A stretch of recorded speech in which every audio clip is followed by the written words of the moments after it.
Good evening to those bored enough to watch. Minecraft has a multitude of things to do in the base game, as I briefly discussed in one of my previous videos about the game. There's modes like creative and survival that both have their respective merits and flaws, which I won't get into in this video mostly because I want to discuss something else. As many of you know, I wanted to make an analysis about Minecraft, however due to things like choppy footage and the sort, I wasn't able to work on the video. So I made a video that allowed for me to at least put the idea to rest for the time being until I can actually make the video. In the meantime, I wanted to visit and explore the other aspects of Minecraft, and that reminded me of the external things that I used to enjoy about the game. Anyone who played this game around the time would know that vanilla Minecraft wasn't exactly as plentiful in terms of content as it is now, meaning that a lot of people played things like mods and other maps created by others within the game, and this is something that still happens today. Sometimes people enjoy these community-made aspects of the game as opposed to the base game, and it's something that I don't have an issue with. Sometimes I even go into servers like Hypixel myself and play a few games of Bed Wars, whether that's on my own or with friends. Sometimes I want to indulge in content aside from the base game. Minecraft has an interesting aspect to it that allows for the community to enjoy things made by the community, and it's one that I like a lot. Undoubtedly, and even sometimes to the point where making your own fun with the game's mechanics doesn't necessarily do a satisfactory job at making it as such, and for that reason, they may want to venture into exploring these aspects of the game that allow for one to make their own fun by creating or indulge in community-made content. And it's a good way of creating those moments where some people want to break away from the normal gameplay. I like that aspect. It can sometimes create a new perspective on the gameplay of Minecraft and place emphasis on things that you wouldn't otherwise expect, and that is something I want to discuss in this video. Skyblock is a timeless classic among Minecraft players. Whether you played it yourself or watched others play it, it's a Minecraft map that anyone who was playing the game around the time where it was prominent would remember. I personally have a lot of fond memories of it. Watching my favorite YouTubers at the time playing it was my first exposure to it. Even with Minecraft's semi-recent resurgence into popularity, a lot of people have played it, and why wouldn't they? It's a very enjoyable map in the game, and it's one that places a new perspective on the game, putting emphasis on the concept of things like resource management, and in some ways it puts your imagination to the test, and for that reason I want to analyze it in this video today. So with that said, let's discuss Skyblock.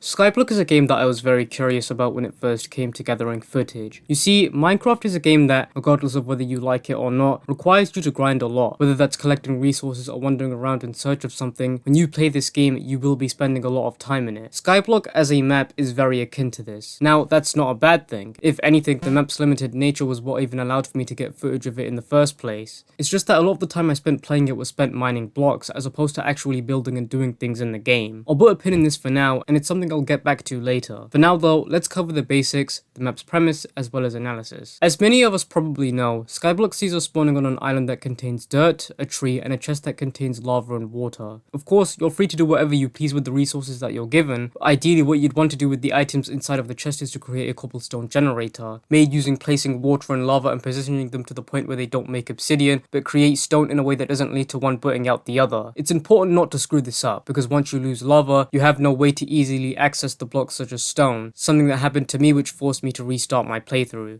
This game places an interesting emphasis on resource management, as there are a lot of things that you need to do to maintain yourself on the island. For example, resources such as dirt and lava are very finite. This means that you need to be able to utilize said resources in a way that's suitable for maintaining yourself in your island. For example, ensuring you have a good supply of blocks and being able to consistently get things like stone tools, as well as making things like a furnace so that you can get charcoal. You don't get normal coal in this map, because you can't go mining and it's also never given to you, meaning your only option is to make charcoal with wood. However, you need to do so wisely, as using all of your wood wouldn't be the best idea, seeing as how you would then need to spend the next long period of time awaiting for it to grow back. There are a lot of things you can do in Skyblock. It allows for you to have that freedom once you get all of the basic things out of the way. You can do things like expand upon your island, harvest more materials for future builds you may want to do. One of the first things I ended up doing when I finished most of the things I felt was necessary was that I ended up trying to harvest most of the dirt on my island and replacing it with stone. Though now that I think about it in hindsight, that probably wasn't the best idea, seeing as how I may have needed actual grass for things needed in the game. But that ended up being the venture that ended it for me, because the water had disappeared as a result of it, since I placed a block on the source block of the water on accident, forcing me to restart. One of the many things anyone would want to do when first playing Skyblock is to expand their island to make space for things like more trees to collect wood, as well as making a mob grinder, or in my case just make a platform for mobs to spawn, mostly due to the fact that I was unbothered to go through the trouble of building an entire mob farm. The concept of island expansion is very integral because there's only so much you can do on an island as small as the one you start out with. There's only so much you can build on it, and there's only so much resources you can garner from it. It's for this reason expanding to make space for things like more trees to grow at once, as well as possibly making a mob grinder, is important. However, you also want to ensure that the expansions you make to your island are properly secure to ensure mobs don't spawn to kill you. Collecting dirt and using it wisely in Skyblock is also very integral, mostly because dirt allows for you to do a lot of things such as planting trees, planting crops, and even at times being the way some mobs spawn. You need dirt as a way to have a consistent source of food, as well as being able to do things such as grow trees, among other things. Dirt plays a big role in what you can and can't do in this game. You need it to collect seeds, you need it to place saplings, as well as growing crops. Without dirt, you're very limited and arguably screwed, as your only food source at that point would be apples you get from trees, which isn't very reliable and plentiful, as apples come very rarely from trees. I personally played a couple of hours of Skyblock for this video, and I found myself a bit busy, excluding times where I'd just go AFK during mining blocks and go do something else away from my laptop. A lot of the time you'll spend playing this game will be spent doing exactly that, mining blocks and trying to gather materials to build with. It's for the best you go with using slabs to build platforms unless they're specifically built as a platform to build something else on top of, or you want to spawn mobs. This is because you can't place blocks on slabs, or if you do they'll end up floating, and mobs don't spawn on slabs, meaning they're the suitable building material to go with in the instance where you want to expand upon your island but don't have the torches to provide the necessary light to prevent monsters from spawning. There's also another nearby island in the map that you can build to, which I didn't actually know about before I coincidentally decided to branch off in its direction, which is why I'm bringing it up so late into the video. The island on it is small, consisting of a cactus and sand. Normally if you broke a block you'd lose all of the sand as it fall into the void, but there is a strategy involving using water to go down below the sand and place blocks beneath it to avoid losing it, which will become useful in a multitude of different ways, as we'll see in due course. There's also a chest on this island too, which consists of a watermelon, a pumpkin seed, and obsidian, of which can be used to build a nether portal. I harvested most of the sand on the island but didn't really have much to do with it, mainly due to the fact that the only two things that require it are the cacti and sugarcane. As I just mentioned, you can build a nether portal to go to the nether. Of course you need to be mindful and very careful about where you want to build your portal. I speak on this matter in a more aesthetical sense, mostly due to the fact that regardless of where you build and light the portal, it'll spawn you in the same place. But if you plan for a future build to be in the same place where you've already built the nether portal, and don't feel happy with where it is aesthetically on your island, you're not able to move it because you don't have a diamond pickaxe to harvest the obsidian with. It's for this reason that not only managing your resources, but managing your resource placement is also integral as well, as a lot of the blocks would either be a pain to move or just can't be moved at all, the former being truly exemplified when said block is placed amongst a huge quantity of others. In this game, there was quite a bit to do. You could build, though for me, a lot of what I spent my time doing in this game was collecting blocks. Though I did try to resist AFKing mining at the cobblestone generator and waiting for trees to grow, I ultimately ended up doing so mostly because sitting there doing it physically is not only time consuming but a complete bore to do. Of course, this is nothing new with Minecraft as a whole. Anyone who's played this game's survival mode in any capacity would know that this happens generally when doing anything that requires a large quantity of materials, especially in Skyblock where you need that large quantity of materials in terms of wood and stone. You practically have no choice but to AFK and do literally anything besides playing the game to actually get the quantity of materials needed to build. And if you still don't have that necessary amount required, you'd be AFKing again to gather enough to finish the build. That's mostly all I wanted to discuss in this section of the video. While playing through this game, I found that there isn't really much to do if you're at a shortage of time, or your imagination really isn't that great aside from doing the standard things. Especially with the limited resources at your disposal with this map, you truly are bound to hit a few roadblocks here and there in terms of what there is to do, and this is where the concept of imagination comes in.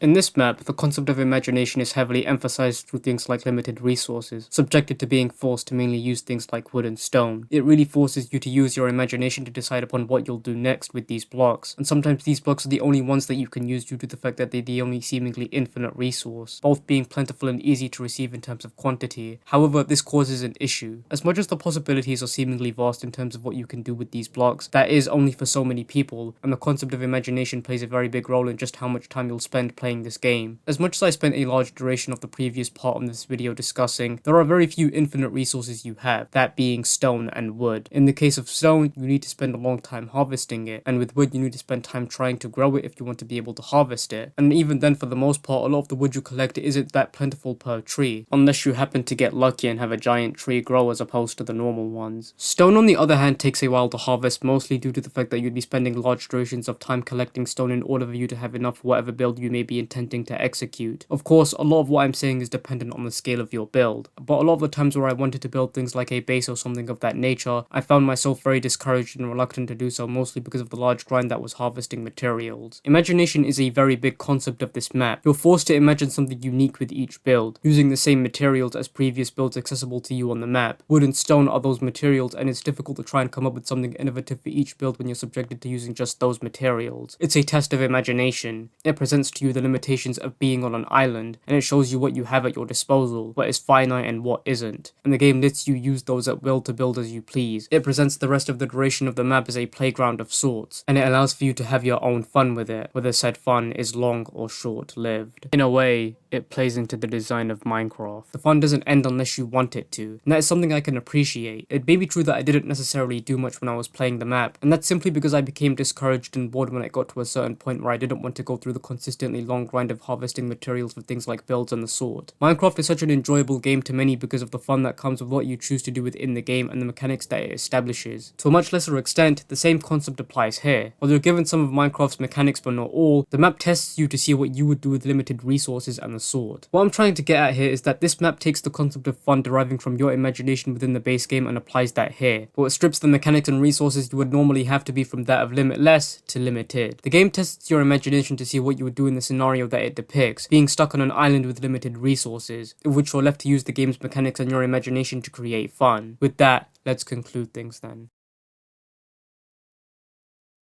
Overall, I think that this map is great. It's true that I didn't spend as much time in it, but that's for a reason. With the differing minds and imagination of each person that indulges in the world of Skyblock, the amount of fun to be had and the levels of enjoyment one will have with this map, it will ultimately differ between each person. Some people are bound to have more fun than others when it comes to playing this game, and that's something that I respect. That's something notable with Minecraft as a whole. Whether it's 5 minutes or 5 hours, the amount of time one spends playing this game will vastly differ depending on what you consider fun with the game. This map is a test of imagination, what you choose to do with this game's limited resources, what you choose to do within the environment that you're placed within. There's so much, yet so little that you can do within it, and this is the result of the power of imagination. What you find fun and what you'll imagine you can do with the resources given to you within this game will be very different to what another person chooses to do. I found that there wasn't much to do during my playthrough. I didn't want to go through the process of collecting blocks and the long process that involved doing such a thing, but that doesn't mean that everyone is like this. Different people will choose to do things differently. Different people will find their fun differently to the way I did, and that's okay. I respect this game for exemplifying this concept, and this map for testing that concept of imagination. I respect this map because not only is it a representation of what Minecraft is, it's a representation of the power of imagination. So, there's the video. I hope you all enjoyed it. I had a feeling that this video was going to be quite short, and I haven't trimmed down the audio just yet. It does seem short. If you enjoyed this video and want to see more from me, then I do have other videos that I've uploaded previously, so if you want, you can give them a watch. I hope you do enjoy them if you do decide to watch it, and if you want to follow me, then my socials will be linked in the description, as well as any afterthoughts or messages I may want to add. With that, I haven't really got much else I want to say, so I'll see you all in my next video. I hope you all enjoyed the video, and I wish you all a very pleasant evening.